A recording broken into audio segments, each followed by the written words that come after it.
विधानसभा सार्वत्रिक निवडणूक 2024 251 दक्षिण सोलापूर विधानसभा मतदारसंघातून मौलाली सय्यद बाशुमिया बाबा मिस्त्री यांनी आगामी विधानसभा सार्वत्रिक निवडणुकीत काँग्रेस पक्षाकडून उमेदवारी मागणीचा अर्ज शनिवार दिनांक 27 जुलै 2024 रोजी सोलापूर शहर काँग्रेस कमिटीचे अध्यक्ष चेतन भाऊ नरोटे यांच्याकडे काँग्रेस भवन सोलापूर इथं सादर केला।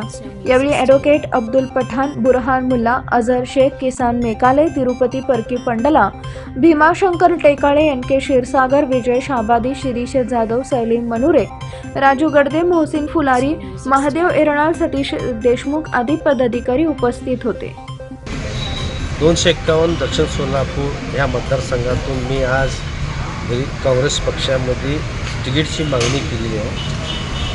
2019ला मी त्या काँग्रेस पक्षातर्फे तिथं इलेक्शन लढवलेलं आहे। याकरता 2019ला माझा काय एवढा प्रभाव नव्हता त्या ठिकाणी, परंतु आता मला डबल प्रभाव झालेला आहे। यासाठी लोकांची मागणी आहे, मी तर इलेक्शन लढवायचं का नाही हे विचार करत होतो, पण लोकांची एवढी मागणी आहे की तुम्ही इलेक्शन लढवा, काँग्रेस पक्षातर्फे तिकीट घ्या म्हणून असं आग्रह धरल्यामुळं तर आज मी फॉर्म भरलो।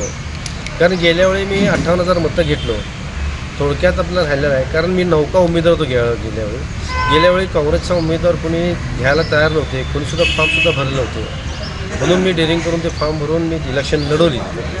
तर लोकांचा एवढा चांगला संबंध वाढला माझा ग्रामीण भागातून शहरी भागामध्ये की लोकांचा माझा फार आवडतो। कारण मला एक रुग्णसेवक म्हणून मी काम करतो आहे, लोकांची संपर्क अतिशय दांडगा आहे माझा, पूर्ण जिल्ह्यामध्ये संपर्क आहे। या कारणाने लोक मला फार मानतात।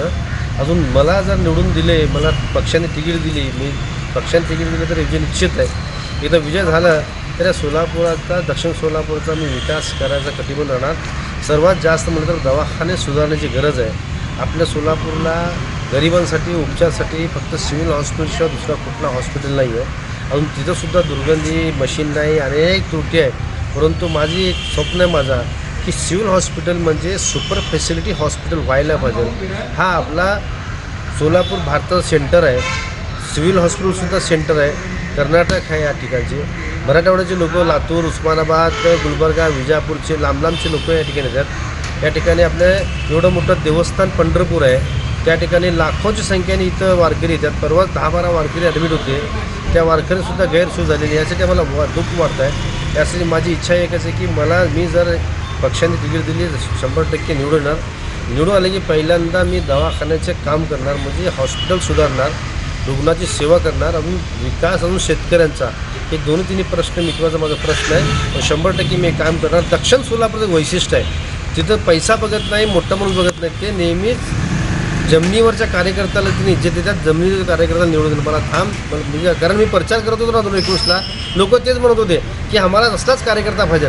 कारण ह्या आनंदराव देवकोते साहेब असेच होते, शिवदारे साहेब होते, कमळे गुरुजी होते, असेच होते। ह्यासाठी तुम्हीसुद्धा तसेच आहे, आम्हाला तुम्ही आवडता, तुम्ही कधीही आम्ही तुम्हाला विसरणार नाही। आता तुम्ही तिकीट घ्या, आम्ही 100% तयारी केलेलं आहे। तुमचा पैसा नको, अडका नको, फक्त तुम्ही तिकीट घ्या, उमेदवारी अर्ज भरा, बाकी आम्ही निवडून आणतो म्हणून हे लोकांसाठी यासाठी मी आज दिलेलं आहे। मी यासाठी आपल्या चॅनलच्या माध्यमातून सर्व लोकांना माझ्यातर्फे शुभेच्छा देतो। अजून असंच तुम्ही माझ्या पाठीशी राहा, एवढी विनंती करतो। जय हिंद, जय महाराष्ट्र।